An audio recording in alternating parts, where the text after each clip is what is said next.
නත්තල ගෙවිලා අලුත් අවුරුද්දකුත් උදා වෙලා.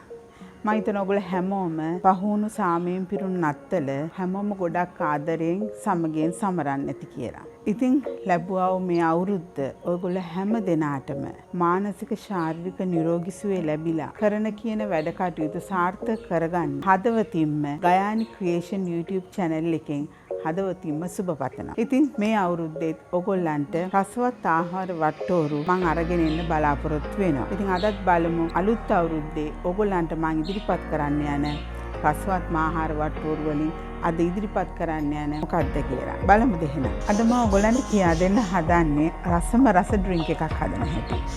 Coco Cafe.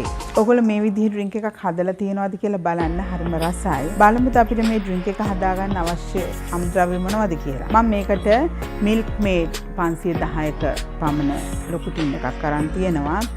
ග්‍රෑම් 250ක සීනි අරන් තියෙනවා. කොකෝ පවුඩර් ග්‍රෑම් 50ක පමණ අරන් තියෙනවා. Nescafe ග්‍රෑම් 5ක් හරි එහෙම නැත්නම් පුරවල මේස හැන්දක ප්‍රමාණයක්.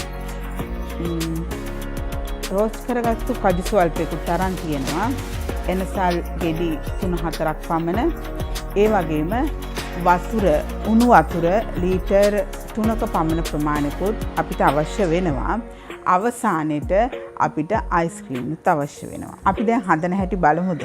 අපි දැන් මේ විදිහට මේක හදාගමු. මම කොකෝ පවුඩර් ටික කෝප්පෙට එකතු කරනවා. මේකට Nescafe ටිකත් මේ විදිහට එකතු කරගමු. සීනි ග්‍රෑම් 250ක් මේ විදිහට ඔක්කොම එකතු කරගමු. මම එනසල්ලට 3ක් පමණ එකතු කරගන්නවා.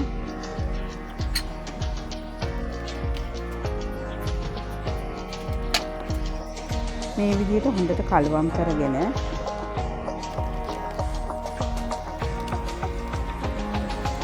අපි උණු කරගන්න භාජනයකට වක් කරගමු. අපි දැන් මේකට මේ ටිකත් එකතු කරමු.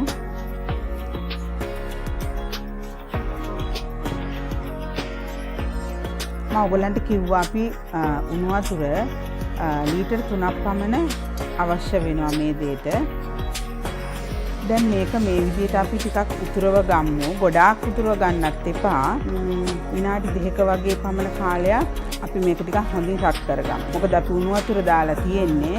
අනිවාර්යෙන්ම අපි ලිපේ තිබ්බට පස්සේ මේක හැඳි ගන්න ඕනේ. හැඳි නොගා තියන්න එපා. මම හිතන්නේ මම ලීටර් 3ක වගේ ප්‍රමාණයකින් ඔයගොල්ලන්ට පෙන්වන්න කරලා හැදුවේ. ආය ඔයගොල්ලන්ට අඩු වැඩි කරගන්න අවශ්‍ය නැහැ. ලීටර් 3ක වගේ ප්‍රමාණයකින් එන අමුත්තන්ට හරි ප්‍රිය සංഭാෂණයකට හරි ඔයගොල්ලන්ට අවශ්‍ය ප්‍රමාණ වලටම තමයි මම මේ අමුද්‍රව්‍ය අරගෙන තියෙන්නේ. මම හිතන්නේ දුවල පුතාලා කවුරුත් මේ ඩ්‍රින්ක් එක බොන්න ගොඩක් ආසයි. වැඩිහිටියන්ට පවා මේකේ රසය බලන්න නම් කිසිම බාධාවක් නැහැ. මම හිතන්නේ අපිට අවශ්‍ය ප්‍රමාණයට දැන් මේක හොඳට උණු වෙලා තියෙන්නේ. අපි දැන් ලිප ඕෆ් කරලා ටිකක් නිවෙනකම්ම අපි හැන්දෙන් මේ විදිහට හැඳි ගාගන්න. ඔයගොල්ලෝ අනිවාර්යෙන් මේකට එනසල් එකතු කරන්න. එනසල් එකතු කරපුවම අපේ ස්පයිසි රසයක් එනවා. මේක හොඳින් නිවුනට පස්සේ ඔයගොල්ලෝ ශීතකරණයේ පැය 3ක් පමණ දාලා තියාගන්න. දැන් ඔයගලන්ට පේනවා ඇති අද මම කරපු Coco Cafe drink එකේ පිළිගන්නන්න සූදානම් වෙන්න යන්නේ. කොහොමද? පෙනුම ලස්සනයි නේද? පෙනුම ලස්සන වගේ තමයි. රසත් හරිම රසයි. අද ඔයගලන්ට පොඩි සර්ප්‍රයිස් එකක් තියෙනවා. අද මම කරපු Coco Cafe drink එක පිළිගන්නන්න මගේ ආදරණීය දෙදෙනෙකුට මම ආරාධනා කරලා තියෙනවා. බලමු දෙය දෙන්න කවුද කියලා.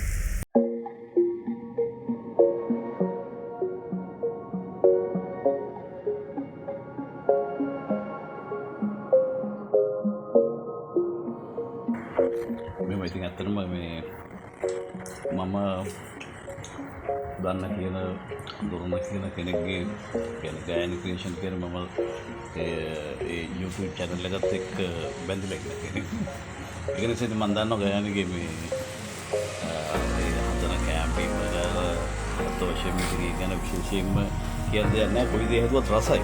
මම දන්නේ මොන මේ විදිහේ අතක්ද කියන බලලා මේ අස්වකට නැති වෙන්න ඕන මේ මොනවා කරත් ඒක රසක් තියෙනවා. මේකන මේ දැන් පාවිච්චි කරලා තියෙන මොනවද මේ කොකෝවද? කොකෝ පවුඩර් තියෙනවා, Nescafe තියෙනවා. එනසල් රසල් තියෙනවා. මොකද මගේ කැමරේ විශේෂත්වය ස්පයිසිනේ. ඒක නිසා මගේ ඩ්‍රින්ක් එකකට පවා ස්පයිසි එකක් එන්ටර් වෙලා තියෙනවා. ඒ කියන්නේ ඒක මේ ගොඩක් හොඳයි මොකද දැන් ලෙඩ රෝග කට්ටිය හිතනවානේ දැන් මේ ඩ්‍රින්ක් එකක් මේක බොනකොට මේක විවිධාකාර ලෙඩ රෝග වලට බලපායිද කියලා. ඉතින් ඇත්තටම මේ බය ඉතින් අයින් කරගන්න පුළුවන් නේද? ඒකද මම දැන් කිසි ගැටලුවක් නැති බොන්නේ ඒකයි මේ. ඒක රස කර කර